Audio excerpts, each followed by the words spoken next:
Succession et Squid Game, grand vainqueur des Emmy Awards, le spin-off du Seigneur des Anneaux et de Game of Thrones, et Les Papillons Noirs, une plongée dans les mémoires d'un tueur en série. C'est le programme de ce nouveau numéro 100% série de À l'affiche, en compagnie, bien sûr, de notre chroniqueuse Nina Masson. Bonjour, Bonjour Nina.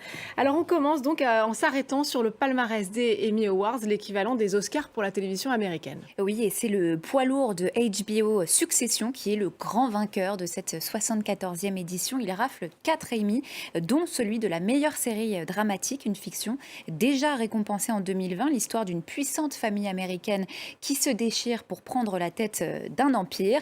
Le programme partage la vedette avec la série coréenne Squid Game. On en a d'ailleurs beaucoup parlé dans cette émission. C'est une première pour un interprète jouant dans une autre langue que L'anglais, évidemment. C'est ça. Et ça confirme le succès des fictions sud-coréennes à Hollywood. Oui, je rappelle que Parasite du sud-coréen Bong Joon-ho avait remporté en 2020 l'Oscar du meilleur film. Consécration donc pour la fiction sud-coréenne. Dans le reste de la compétition, c'est la géniale The White Lotus, j'en avais parlé aussi, qui est sacrée meilleure mini-série. Vraiment, il faut voir ce petit bijou, Louise. Je vous la recommande à 100%. C'est une série qui tacle l'hypocrisie ambiante d'un hôtel de luxe à Hawaï. C'est avec Sydney Sweeney, notamment l'actrice d'Euphoria, dont la star principale, Zendaya, a été incontournable. Zendaya est magnifique. Zendaya qui a été à nouveau couronnée au Emmy cette année. Elle remporte donc pour la seconde fois le trophée de la meilleure actrice dans une série dramatique. Et franchement, c'est loin d'être étonnant parce que, je le disais, elle est extraordinaire dans son rôle d'adolescente toxicomane dans la série HBO. On en avait aussi parlé dans cette émission, comme quoi vous les aviez toutes repérées dans nos choix dans À l'affiche. HBO donc qui remporte au total 38 récompenses lors de ces Emmy. Triomphe absolu pour la plateforme donc. Et alors, merci pour ce palmarès des Emmy, ce petit tour d'horizon. On va parler aussi d'un autre événement de cette rentrée. C'est le retour sur petit écran de deux univers au succès planétaire, on peut le dire. Celui du Seigneur des Anneaux, on va en parler juste après, et celui de Game of Thrones avec House of the Dragon. Oui, alors on ne prend pas tout à fait les mêmes. Quasiment, moi je regarde et le générique, c'est le même bande-son. Enfin, oui, voilà, ils ont joué sur les mêmes codes dans la série, dans les deux séries. L'histoire nous emmène cette fois 200 ans avant les événements de Game of Thrones et se concentre sur la dynastie des Targaryens. Ils sont tout aussi blonds, mais vous l'avez peut-être vu, Louise, bien moins trash quand même, il faut le dire, que leurs descendants. Logique, puisque la famille règne là sans partage sur le continent de Westeros et sur ses 7 royaumes, et ce, grâce à son arsenal de destruction massive. J'ai nommé, bien sûr, les dragons. On regarde la bande-annonce. Alors Nina, est-ce que la puissance de feu des Targaryens a suffi à enflammer la toile et les audiences? Oui, absolument. Lors de sa diffusion sur HBO, c'était donc le dimanche 21 août dernier, le premier épisode a réuni près de 10 millions de spectateurs. Alors HBO qui se frotte les mains, on l'aura bien compris, tout comme Prime Video qui, elle, a sorti le spin-off du Seigneur des Anneaux, Les Anneaux de pouvoir, déclinaison évidemment des ouvrages de Tolkien. Oui, c'est le pari sériel le plus fou de l'année. Déployer sur petit écran l'univers du Seigneur des Anneaux.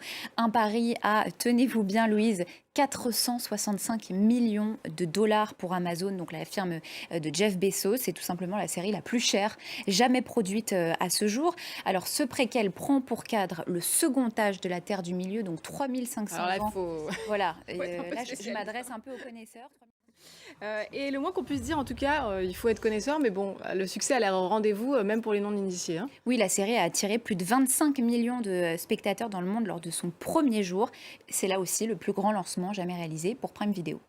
Alors, dans ce choc des titans entre House of the Dragon et les Anneaux de pouvoir, si vous ne deviez n'en choisir qu'un, Eh bien, alors, je rappelle que les dragons de Westeros ont frappé les premiers, mais rien ne dit que les spectateurs iront jusqu'au bout du voyage. Louise, il y a quand même des faiblesses scénaristiques, à mon sens, qui le font craindre. Là où les Anneaux de pouvoir réussissent, eux, à nous séduire, l'image est magnifique, c'est très bien produit, mais ce n'est pas gratuit pour autant.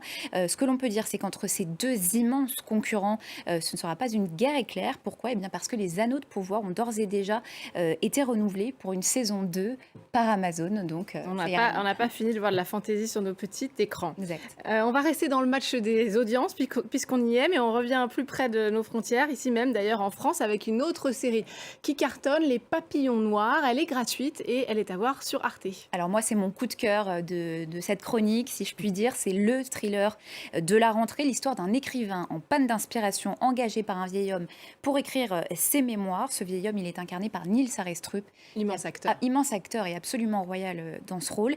Il va raconter ses souvenirs et on découvre petit à petit que l'histoire qu'il déroule est en fait celle d'un tueur en série qui a sévi en couple dans les années 70. On regarde la bande-annonce.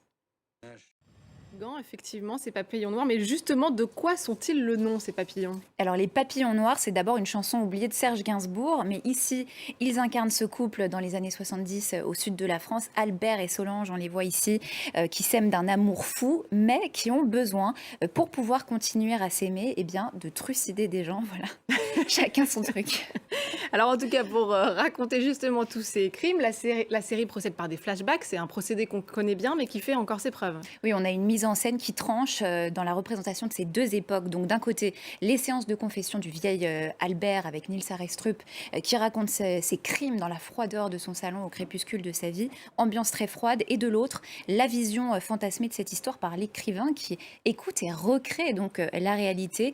Et là, c'est une explosion de couleurs et de sensualité. D'ailleurs, on l'a vu dans la bande-annonce, les deux acteurs qui incarnent Albert et Solange ont un charme bestial et diabolique. Ils nous transportent dans cette histoire d'une noirceur extrême avec beaucoup de panache. Tout comme d'ailleurs l'autre duo de cette série, Nils Arestrup et Nicolas Duvauchel, qui forment aussi un très beau duo. Un très beau duo et vous le verrez, vous ne serez mais pas au bout de vos surprises. Je ne peux rien divulgacher, mais regardez cette série, elle vous prend du début à la fin.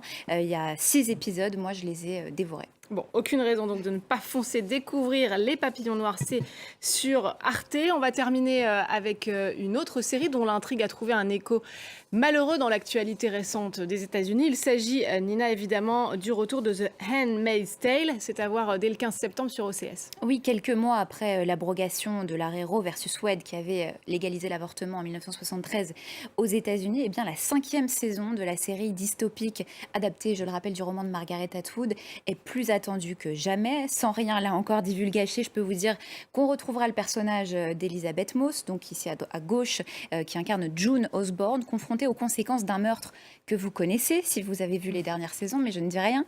Pour rappel, pour boucler la boucle de cette émission et revenir à ce qu'on disait au début, The Handmaid's Tale, eh bien, c'est la première série produite par une plateforme à avoir remporté un Emmy Award. C'était il y a 5 ans, presque jour pour jour. Depuis, elle a remporté une flopée de prix.